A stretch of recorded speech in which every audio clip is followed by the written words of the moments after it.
Hello 9 class and 10 class.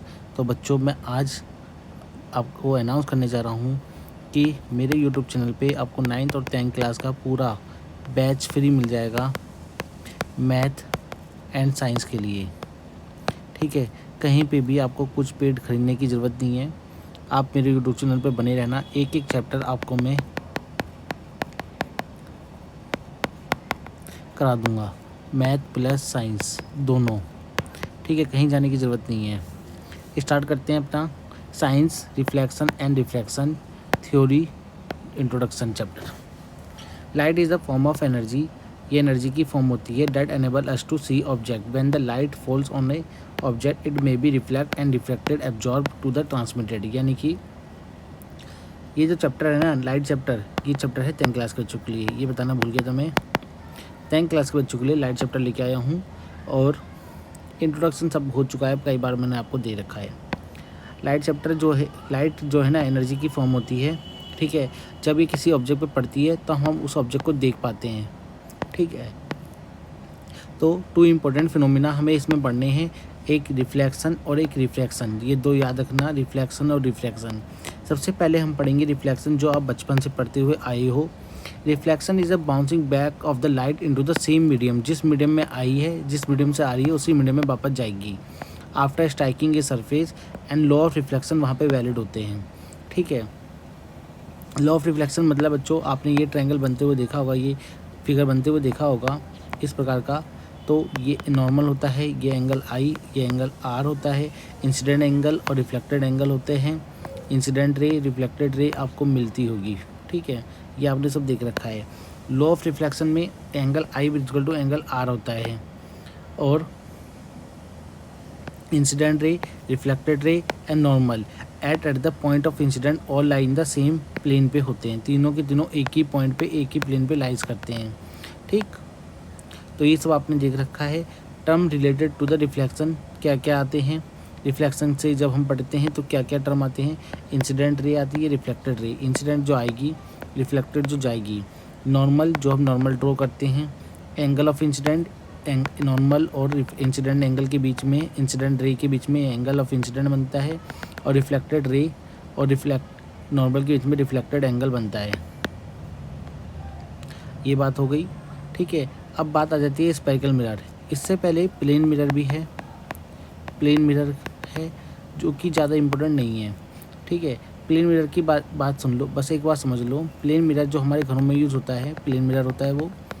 ठीक है, इसमें होता क्या है, हम जो जितनी दूरी पर खड़े होते हैं उतनी दूरी पर क्या बनती है, इमेज बनती है, इमेज बनती है।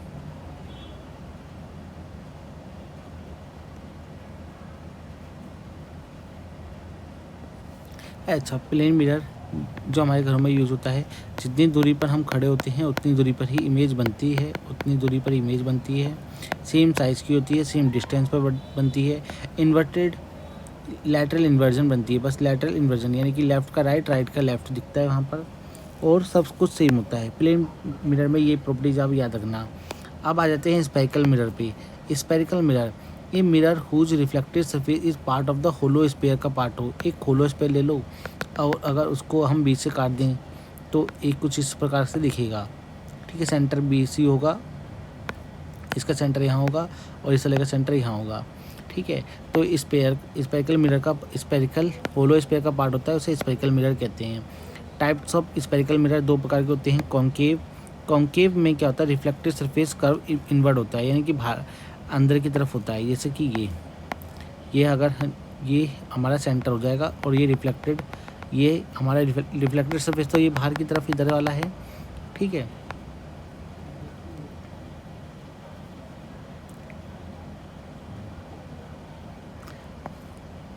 ये होता है रिफ्लेक्टेड सरफेस, सॉरी, ये रिफ्लेक्टेड सरफेस होता है, बाहर से पॉलिश करी होती है, बाहर से पॉलिश करी होती है रिफ्लेक्टेड सरफेस। यहाँ से ही अब लाइट हमें रिफ्लेक्ट हो जाएंगी। ठीक है, ये रिफ्लेक्टेड सरफेस होता है, कॉन्केव मिरर होता है ये। ठीक, और ये कन्वर्जेंस ऑफ लाइट, यानी कि एक जगह इकट्ठा करता है लाइटों को। सेविंग मिरर, टॉर्च और हेडलाइट में इसका यूज़ करा जाता है। कॉन्वेक्स में क्या होता है, ये होता है इसका रिफ्लेक्टेड सरफेस ना, इसका सेंटर जो होता है, ये पॉलिश अंदर से हो रखी होती है, सेंटर इसका यहाँ होता है, रिफ्लेक्टेड सरफेस बाहर की तरफ निकला होता है, रिफ्लेक्टेड सरफेस बाहर की तरफ निकला होता है। रियर व्यू इमेज देखने के लिए यूज़ करा जाता है, जैसे व्हीकल में पीछे का जब व्हीकल होता है ना, पीछे के जो साइड मिरर होते हैं, दोनों मिरर होते हैं, इसमें रियर व्यू इमेज बनती है, उसमें यूज़ करा जाता है इसका। पोल किसे कहते हैं? देखो, रिफ्लेक्टेड सरफेस यानी कि कॉन्केव मिरर, कॉन्केव हो या कॉन्वेक्स हो, जिस इसके सेंटर को पोल कहते हैं, इसके सेंटर को पोल कहते हैं। प्रिंसिपल एक्सिस, इससे कोई लाइन जाएगी पास होगी तो इसे प्रिंसिपल एक्सिस कहते हैं। सेंटर कर्वेचर, ये मिरर कॉन्केव मिरर या कॉन्वेक्स मिरर जिस स्पेरिकल मिरर का पार्ट होता है उसके सेंटर को स्पेरिकल पार्ट को क्या कहते हैं?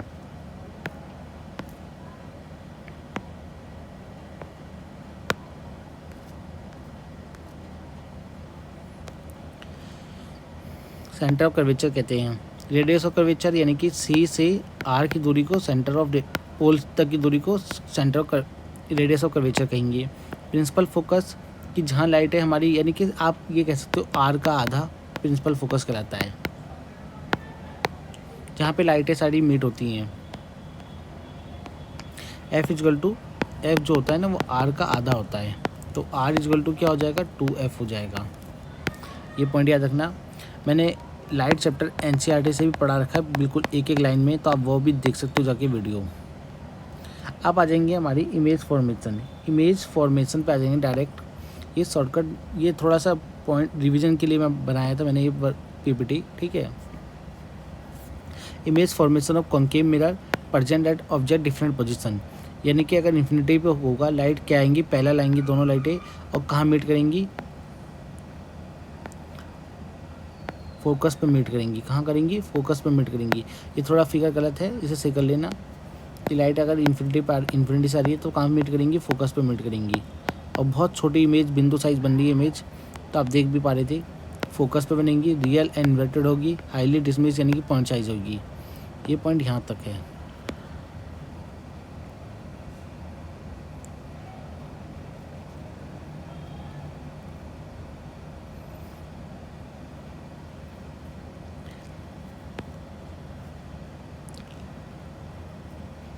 अगर बियॉन्ड द सेंटर ऑफ सी से कहीं आगे बना हुआ है तो एक लाइन पैरेलल जाएगी, बिल्कुल कहाँ से पास होगी? फोकस से।